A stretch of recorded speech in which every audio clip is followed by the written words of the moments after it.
Hello, my dears. I am interrupting my own season break with a special episode announcement of the message that I felt like I needed to hear today and wanted to then share with you instead of waiting a few weeks. I've got some really fun, cool shit going on in the background that will be birthed into the world sometime in April when I come back officially for season 3. But in case you're on the fucking struggle bus right now, I just wanted to share this little love note with you because I needed to say it today and I needed to hear it today, and maybe it's timely for you as well in the midst of the astrological shenanigans that are occurring in March of 2025. But, you know, this is also pretty timeless, so whenever you're listening to it, I hope that it just feels like a hug. Welcome to Settling is Bullshit, a sweary podcast about claiming your joy. If you are an adult human craving healthier boundaries, a greater sense of purpose, or an increased capacity to feel at ease in your own skin, then you are in the right place, my friend. I'm your host, Kate Blauck, and I'm here to offer you practical tools and playful encouragement to help you step forward and be your most awesome self. My hope is that each episode will leave you feeling a bit more empowered to make brave choices and claim your joy. Hello, darling. If you clicked on this episode, I imagine that maybe today is a hard day. Or maybe it's been a hard week. Or maybe you're just in a place in your life where this particular story of feeling like a fuck up is loud. Maybe you're in a period of transition. Maybe things are just hard and not going the way that you want them to. And I'm here to say that I get it, that I've been there too, and that particular story is trying to get its grips into me today, which is why I decided to sit down and record. This message is for you and for future me to come back to and to just hear someone say that that is a lie, that you are not a fuck up, that's just a story. It's not even a feeling. That's not even a real feeling. Feelings are happy, sad, melancholy, morose, depressed, disappointed. Like, those are all feelings, but fuck up is not a feeling. It's just a really mean story that our heads have absorbed at some point and are trying to feed us. And it's not true. So this episode goes out to any of my NeuroSpicy fellow humans who have this or some version of this as a broken record that likes to come up when we're on the struggle bus of trying to meet cultural expectations of what quote unquote normal is, especially for those of us who are neurodiverse, who struggle with ADHD or autism or high sensitivity. It can be so overwhelming to try to fit into the box of what, quote unquote, we're supposed to be or how we're supposed to be able to show up. And I know for me, I can get so downtrodden and demoralized when I just fucking can't.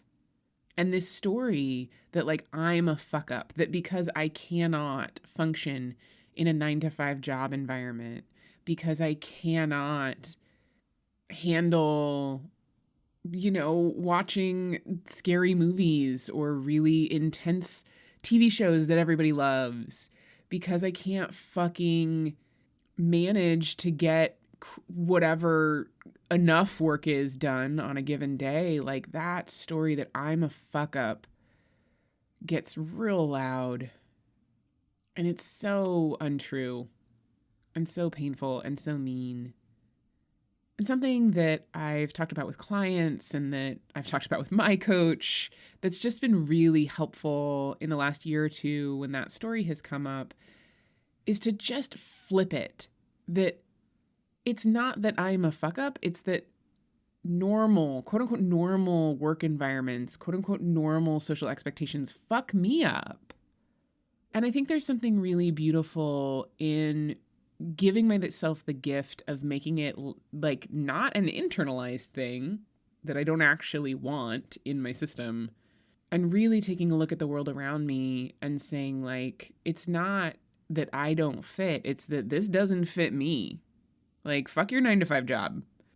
And it's really hard to hold on to that. Like, even as I just said that, my heart sank, and I was thinking about any of you who are listening who have a 9 to 5 job and can make that work, but maybe have other stories that come in just like where we're supposed to be at this point in our life, whether that's in the relationship arena, in the financial arena, in the career arena, in the procreation arena, in the homeownership arena. Like, there's just so many arenas of life that it is really easy to look at what other people are doing or not doing and say, I'm not enough.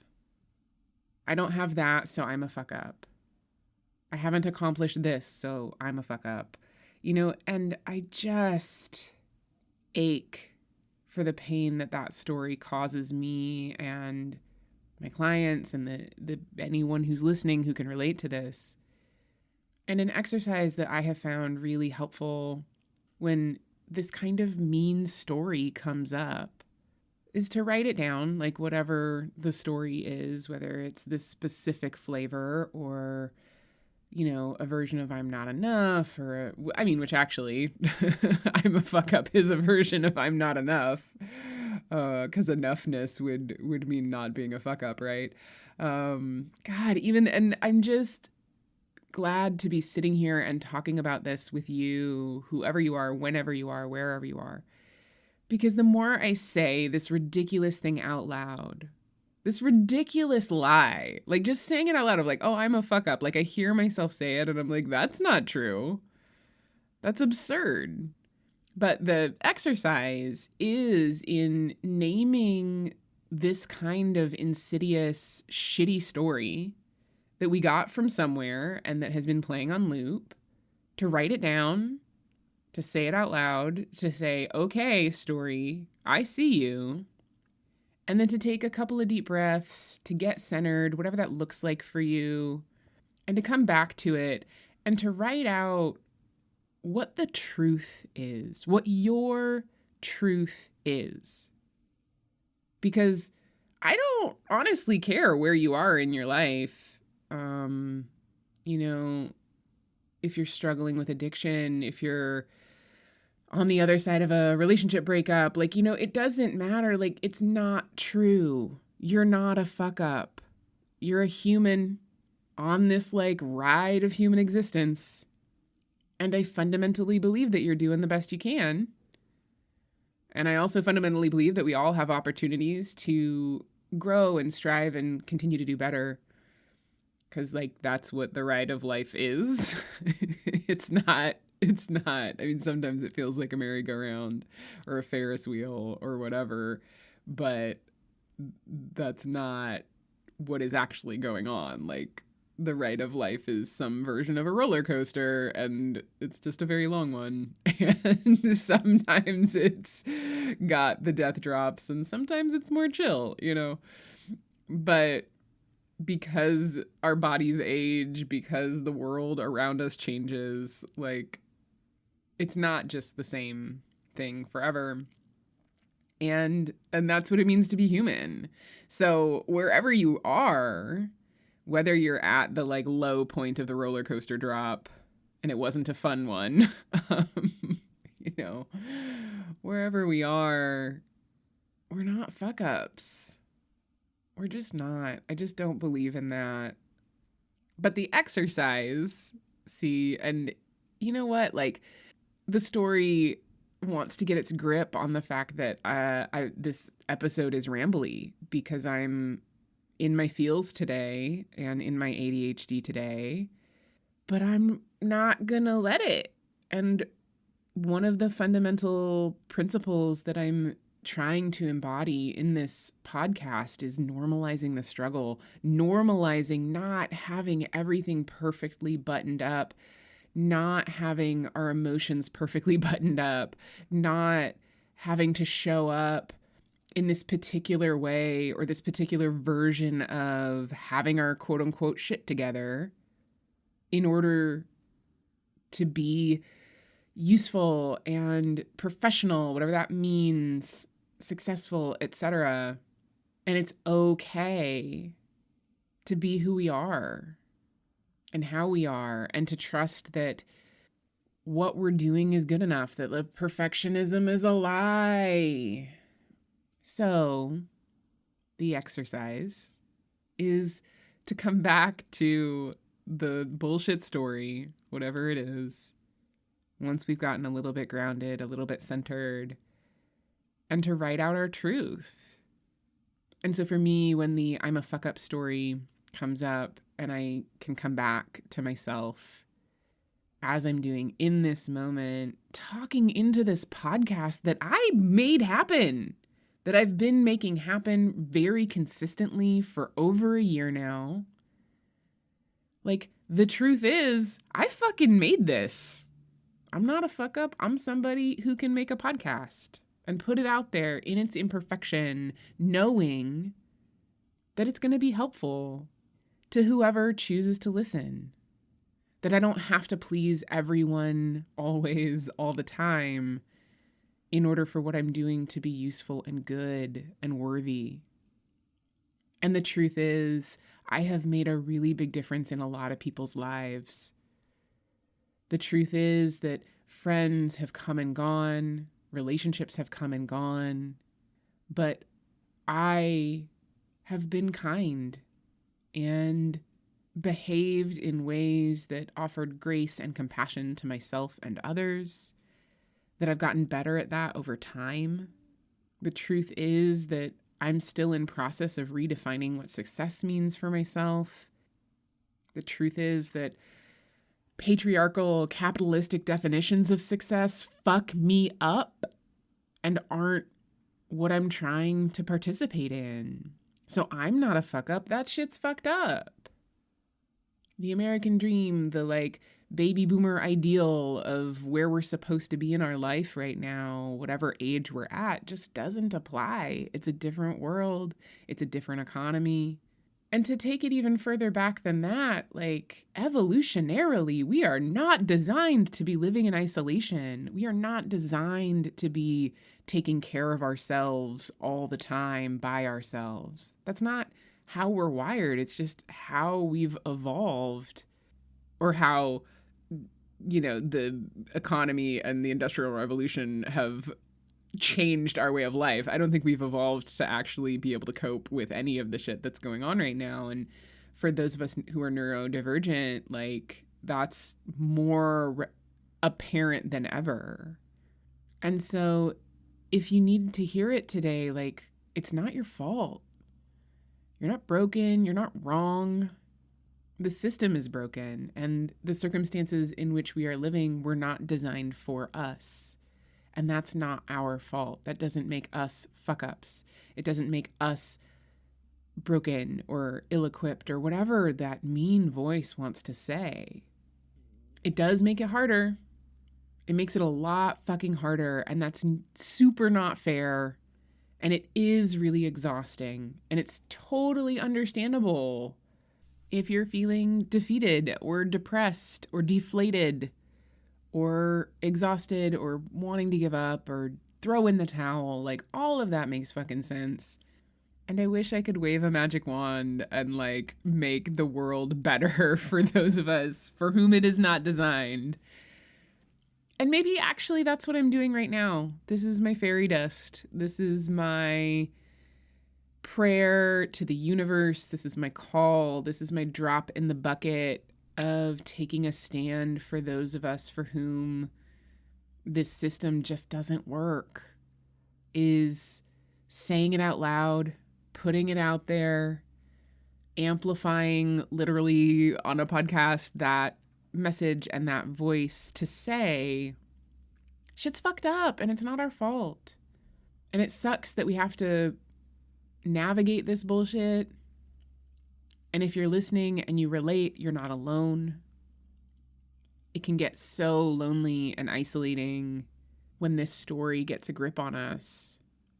Because I know if I reach out to like anybody, not just like anybody, if I reach out to anybody in my life that is on the list of people that I would reach out to, they are going to tell me, oh my God, Kate, you are not a fuck up. What are you talking about? And the beautiful thing, even just thinking about that, I can hear all of the different ways that the people who love me would say that. Some people might say it like, oh my God, what are you talking about? You're not a fuck up. But others would be like, oh my God, I love you so much. And I'm so sorry that your brain is telling you that. I think you're fucking amazing. And that's the magic of all of us being different humans, is we all get to say things in our own voice, and you have a voice that matters. You matter. And I really want you to like feel that in your soul today, that you matter and that you do have something unique and valuable and beautiful and precious to offer on whatever scale feels comfortable for you to offer it. Whether it's just to the people in your immediate sphere, whether it's a slightly bigger sphere. I'm so deeply committed to this idea, especially in the like shit show of fucking banana pants Trump administration nonsense that we are living in. I'm so committed to the truth that change starts from our immediate sphere. Our day-to-day actions that show kindness and compassion and love to the people that are immediately around us. What are the small things that we can do to take care of each other? And what are the small things we can do to take care of ourselves? And combating these bullshit, really mean stories that can come up and keep us small is an act of resistance.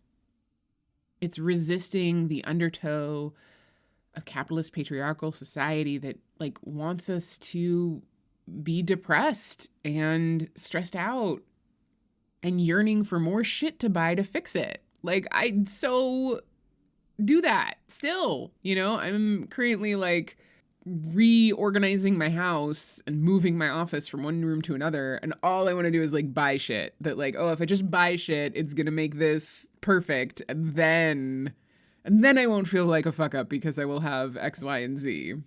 I hadn't really like explicitly thought of it that way, but just naming it is like, yeah, like, oh, if I just get a new lamp, that's gonna make me happy, or that's gonna make things flow better.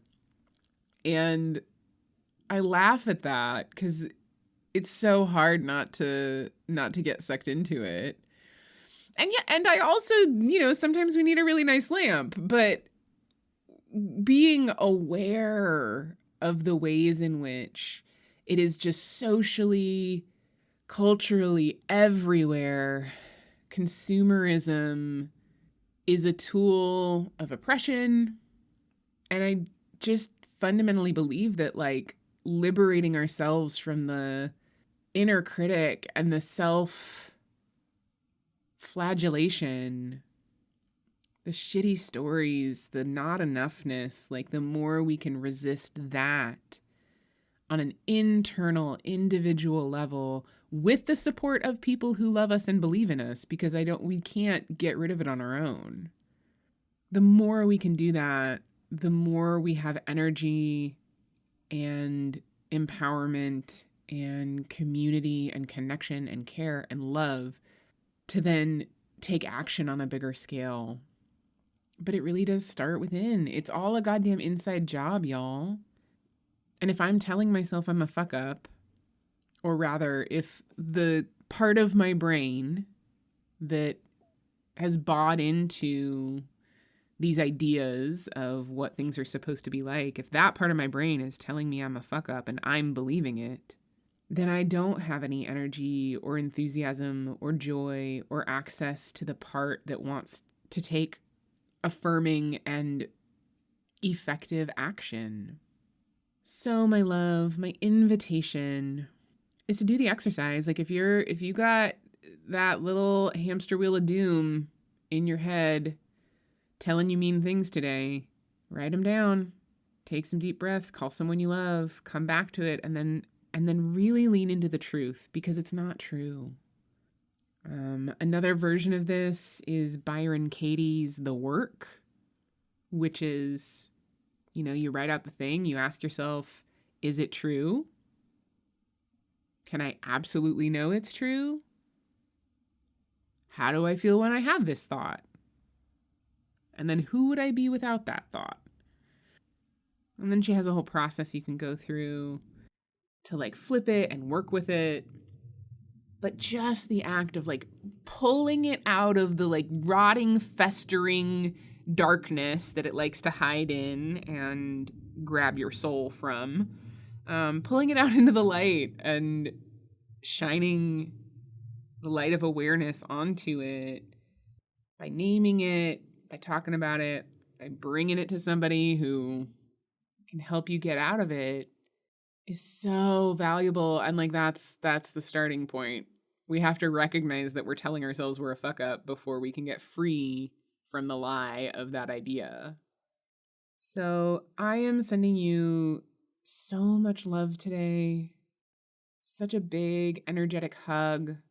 The reminder that you are not a fuck up, that you are amazing in your own particular, wonderful, beautiful way of being amazing. And that you are loved, and that you are loving, and that you are lovable. Please take good care of my friend today. Thank you so much for listening. If you enjoyed this episode, please help me grow the podcast by subscribing, leaving a review, and sharing it with anyone you think would benefit from hearing it too. Your support means the world to me. If you'd like to get updates about new episodes, posts, and offerings, please visit settlingisbullshit.com to subscribe to my newsletter. You can also find information there about working with me one-on-one to build your most amazing life. Until next time, remember that I believe in you and that you are fucking awesome.